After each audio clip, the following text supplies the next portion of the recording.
Hello, I'm Dr. Greg Winteregg, CEO of the Private Dentist Alliance. I want to talk to all of you students out there today who are wondering what your future is going to be like as a career in dentistry. As an assistant, as a hygienist, as a dentist, where is this profession going with the rapid increase of the DSO movement? I'm here to tell you that PDA is going to help you, and I want you to become a member today. It is free. Now, why should you become a member?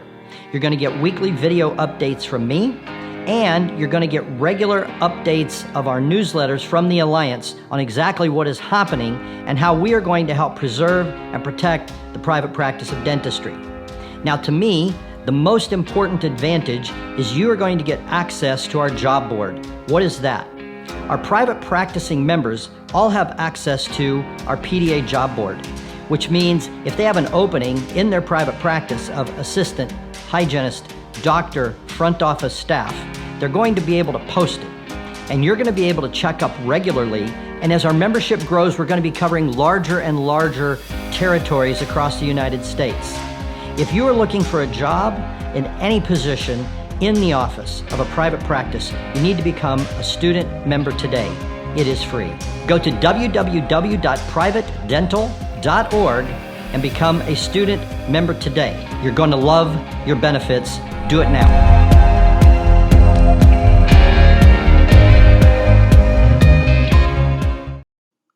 What is up, guys? It's your boy Matt Havis back at it with Dental Student Vibes Podcast.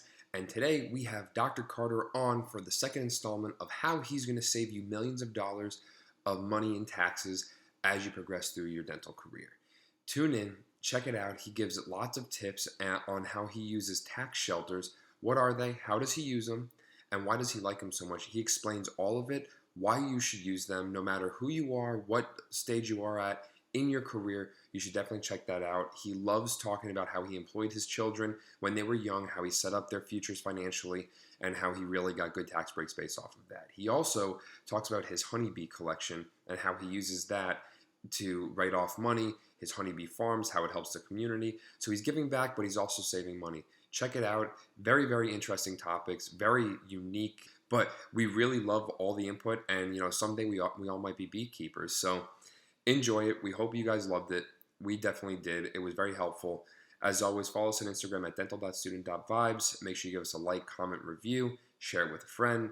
Let us know what we can do to make the best podcast for you. So, as always, let's stay safe and let's vibe on. Your money can grow in the tax shelter, tax-free. But at the end of your life, it all goes to the charity that you recognize needs the money. Right. And then David, could you give our listeners some examples of some tax shelters that are pretty common? Sure. Well, so personally, I have my own. I've got several of my own charities.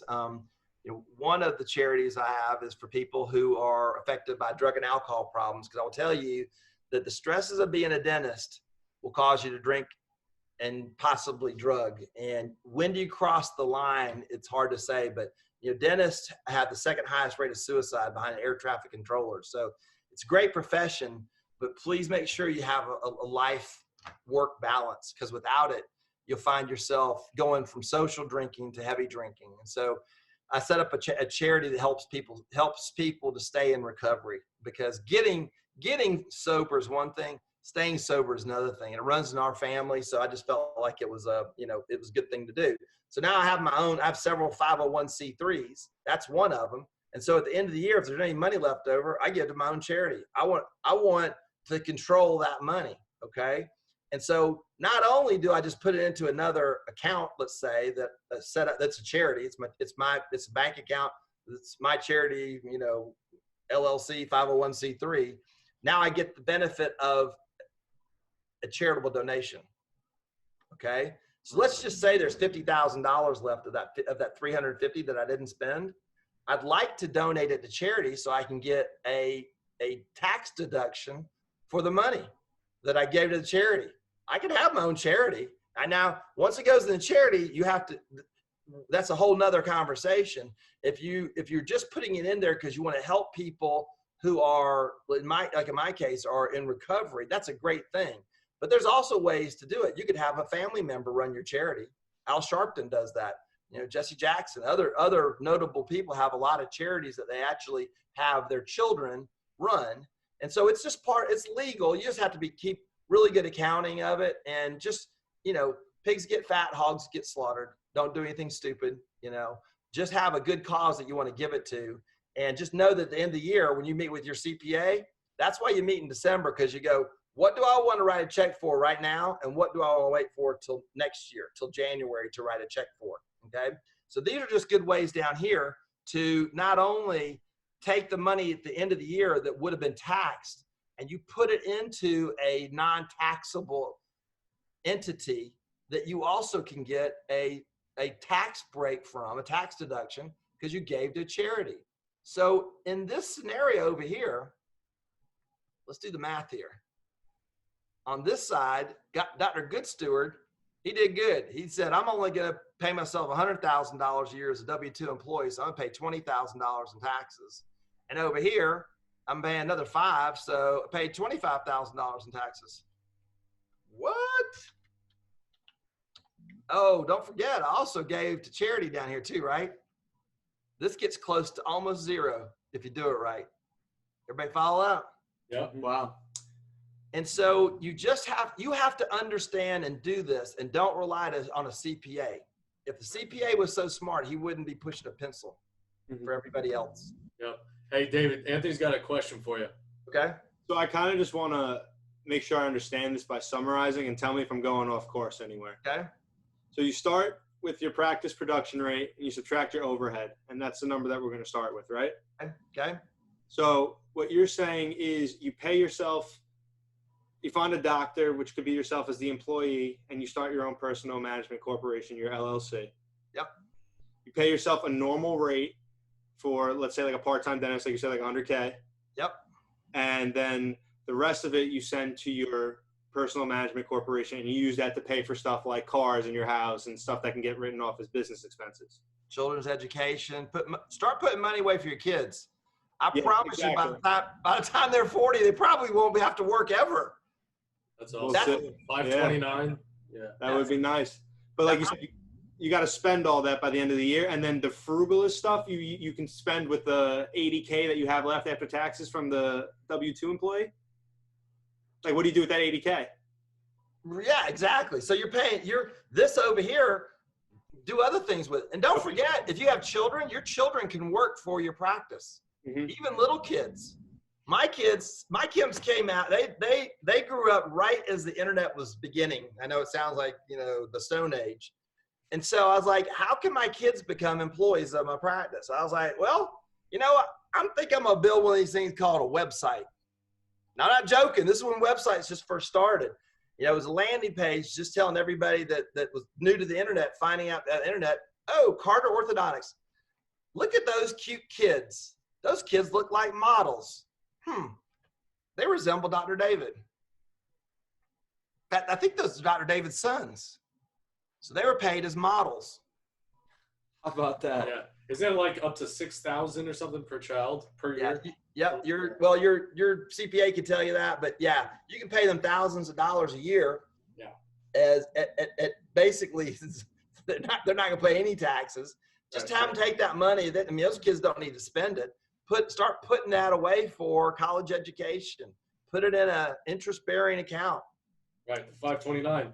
And then, so great example of this, and you guys have all seen this, is Dr. Paul Goodman, Dr. Nacho. You can see, and literally every email, everything, his kids. Yeah. He has pictures of his kids. They're the models. Oh yeah. You really think? There you go. That's why. because he's paying his kids. Maybe he also thinks his kids are cuter than other kids. Baby, That too. baby Nachito is accruing her college fund as we speak. She's working for it. So in this example, I hope nobody chooses to be over here on this example. Right. Because on this example, you're going to get to the end of your career. You're going to just be, you're going to have nothing saved, nothing put away. You are going to be, don't be Dr.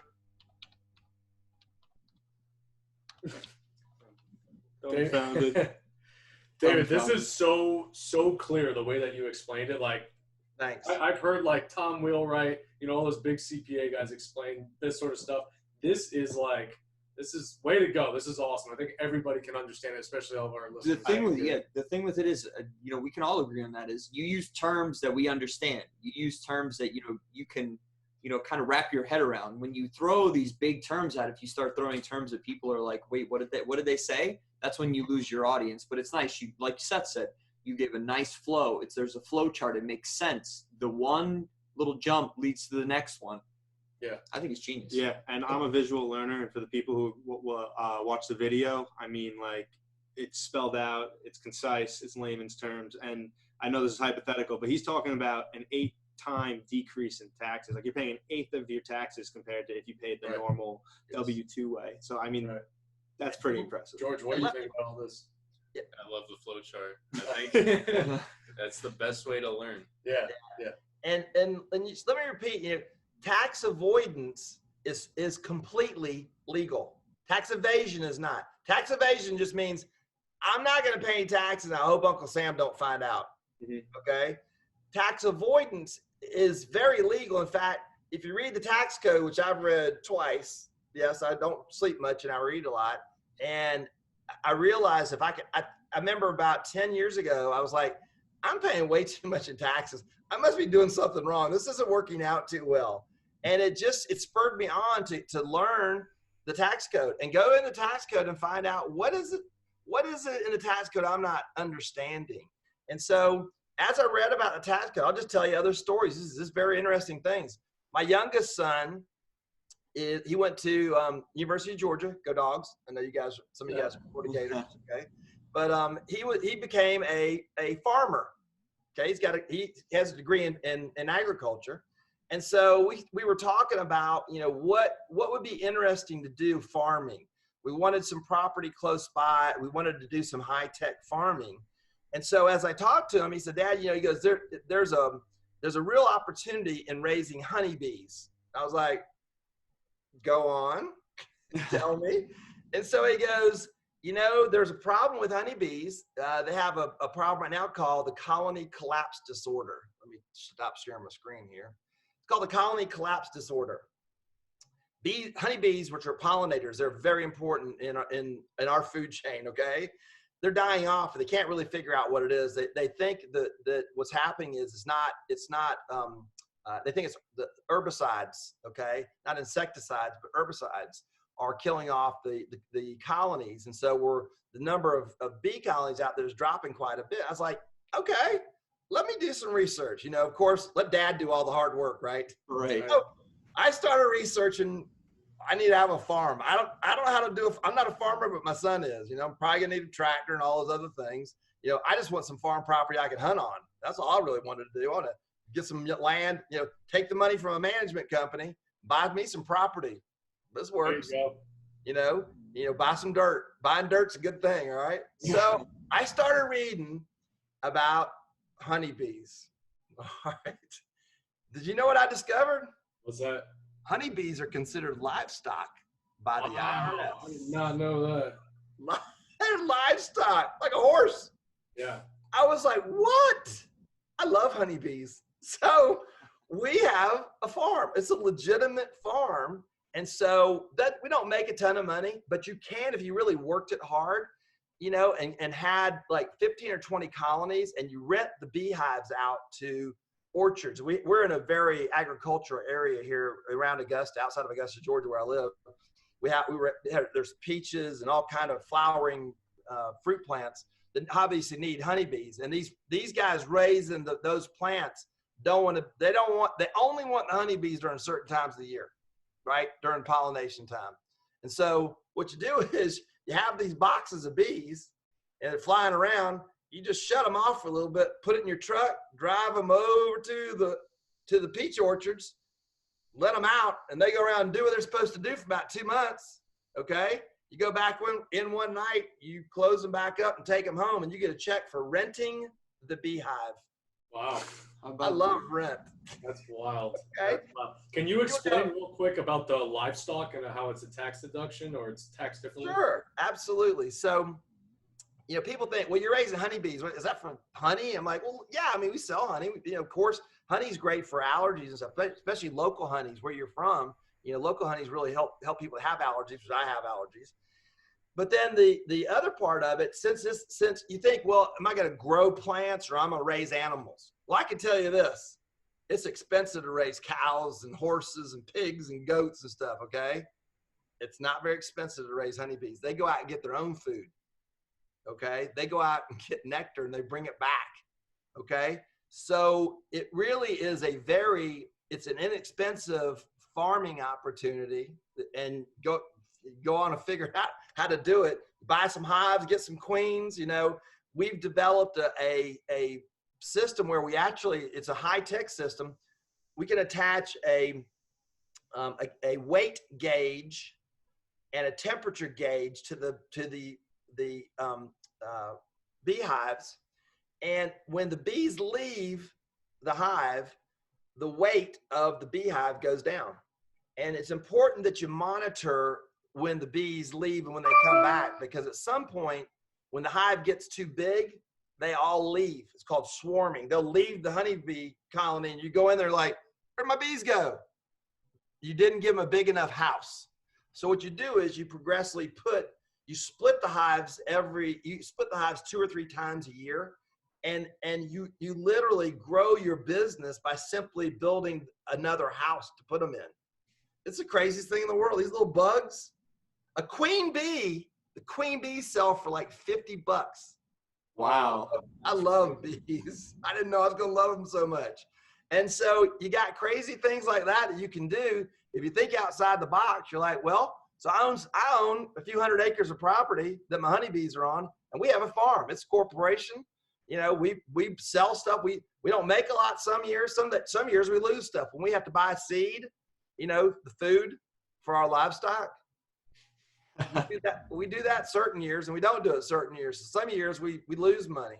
The IRS says that you got to just be, if you lose money too often, they consider it a hobby. So you got to show a profit. So, we show a profit. We rent the farm out to companies, dental practices like mine, to entertain, okay, to go hunting. We pay the farm for use of their property. We sell honey. We rent some hives every so often. And so we do make money some years, but then other years we lose money. And the IRS is happy to say, you lost some money in that corporation. That, since you show losses in one corporation, that can offset some profits. Love the word profit. Offset some profits in some of the other corporations. The really wealthy understand their money very well. Let me tell you what, whether you like him or not, Donald Trump's one of the smartest businessmen that's ever walked this planet. He's a billionaire. Okay. Why does he only take $1 a year to be president? Because he'll get taxed on it. He don't want it. Yeah. So, you got to understand that the really wealthy are wealthy just not because, yes, of course they have great accountants and stuff, but they understand their finances. They are very good stewards of their money, and you need to know how to handle your money better than your CPA. Because if you leave your finances up to a CPA, I don't care how good they are. Unless they only work for you, they have a lot of other clients. At the end of the day, it's not their money. They don't care. They don't really care if you lose it or make it. They just push pencils around. And giving advice, they can't give advice like an attorney can. There's no client attorney privilege in accounting. And the IRS says, open your books. They have to open the books. Okay. So keep track of your stuff. Like I said before, one of my first accountants told me pigs get fat, hogs get slaughtered. Don't be greedy. Just understand how to manage your money, how to be a good steward of your money. Don't forget the tithe too. The Bible talks about give 10%. There's a reason why. It's just simply so that you understand that everything that we own is God's. We're just stewards over it while we're here. Because as soon as I die, this house is going to go to somebody else. The learning loft, somebody else will be here. Hopefully teaching other people like this. So just understand that just, make sure you tithe, make sure you can't manage your money correctly. Set up good corporations, understand why you're setting them up. You're going to use my example. Hey, that's fine. Start your own farm. I don't care. Mine's just even more legit because I have a farm. I got a son who's got a farm degree. I mean, how good is that? Yeah. And my other son was in wealth management, so he does all of my financial advice. Oh my God. There you go. That's this craziest thing. I'm like, I lucked out. I got two good boys who work for their daddy because they know one day it's all going to be theirs. Hopefully not too soon. Okay. Yeah. So anyway, any questions for me, guys? I'm sorry we had a little delay there at the beginning, but you guys got any questions about anything? This was awesome talk. I really appreciate it. George, Anthony, you guys have anything? No questions. That was great. Honestly, that's the best part. When it's so straightforward, there aren't questions because it's self-explanatory. It just explains itself, and that's the beauty of the flow chart. Anthony? No, I'm good. Okay, so I do have one question, and I feel like this is more of a next time question. Okay. So now, David, we're going to be getting out of school here in a year or two, and who knows what's going to happen. Like, let's pray that, we can get into a really good position somewhere with, a dentist like yourself, right? But, we might end up first of all, we don't even know where COVID's going. We don't know what's going to happen. And as you know, like there's been tons of practices, small private practices shut down. So let's say we end up as an employee, as the associate. I mean, we're definitely going to be an associate the first year out. How does that model work with an associate? Because would you ask to be paid a 1099 versus, you know what I'm saying? Or like, could you strike a deal with the owner? Like, hey, would you mind just straight up paying me as an LLC rather than a W-2 or 1099? So maybe that's a question, that's obviously a very long answer. So no, asking to pay you as a 1099 independent contractor. Yeah. That's I can tell you right now, not next time. You try to be an independent contractor because what they're going to do is they're going to write you a check, not take it. They're not going to withhold any taxes. Then it's up to you to handle it. Okay. Right. The problem is most people go ahead and take the taxes out. I'm going to have to pay them anyway. What a cop out. That is the lazy man option. And that is horrible stewardship. And if that's your mindset the rest of your life, you'll be at the end of your career going, I have no retirement. I don't even know why I'm still working, but I still got to pay the man. And they never figured out how to do what I just told you how to do. Now, again, another disclaimer. That was an example. I don't want the IRS coming to say, hey, you said they're going to keep $25,000 in taxes. Listen, it's an example, but it's how I do it. And it's it's how a lot of other very successful dentists and doctors do it. You just have to know it better than your CPA, like I said. Gotcha. Awesome. Thank you so much. Like this is probably one of the most educational podcasts we've ever had. Seriously. And we want to say thank you so much, for taking the time to actually explaining this, going through the motions, recommending great steps. Like you said, you are recommending an option, not saying this is the only option, but it's a great feasible strategy that a dental student can wrap their mind around and then can actually execute this plan. So that's wonderful. Yeah, well, good. Awesome. I mean, if I hope somebody watching this in a few years goes, oh my God, I remember watching that video and I did exactly what he said and it worked. And in fact, your accountants will go, how do you know so much about this? They're kind of stunned. They're like, you're not a normal person. I'm like, right. Cause I don't want to pay a lot in taxes, man. I want to hang on to more. It's not how much you make, it's how much you keep. I think, Seth, you said that right at the very beginning of the show, man. Yes, sir. Yes, sir. So, David, can you tell us about everything else that you're doing? You got your hand in everything. Yep. So, so on one of my next interviews or webinars that we're going to do, I want to talk to your tribe, Dental Student Vibes. I want to talk to them about how to turn your dental practice into a direct-to-consumer practice. How can you sell stuff to your own patients online, prescription straight stuff? Whenever they want to order, how can they do that? And we created a company called Forever Line Club, and we'll do a deep dive on that pretty soon. But it's a very interesting business model that I think all your followers will get it like this. guys my age don't understand it. They're like, wait, buy membership and then discounted stuff. And, aren't I supposed to fit things in their mouth or like hand it to them? I'm like, why would you ever want to do that? My kids, they do everything from the sofa and ship me stuff. Okay. Send it to me. I'm on a Netflix binge right now, Dad. Okay. And give me some more coffee while you're out. Right. So next time we'll talk about Forever Line Club and how to turn your practice into a direct to consumer dental practice, how you can make money while you sleep. It's possible because I do it. Love it. We love that. And thank you so much to the American Aligner Society for presenting this meeting tonight and making all this possible. Listen, man, it's great to be on the show. You guys have got it going on. I watched Howard this week, and man, I thought I talked a lot, man. That dude, he got it going on like Donkey Kong. He's awesome. He's got the gift of gab. So I look forward to you guys being with you guys again pretty soon. Okay. All right. Thanks a lot, David. Cole, Anthony, George, and Seth signing out. Thank you. Peace, guys.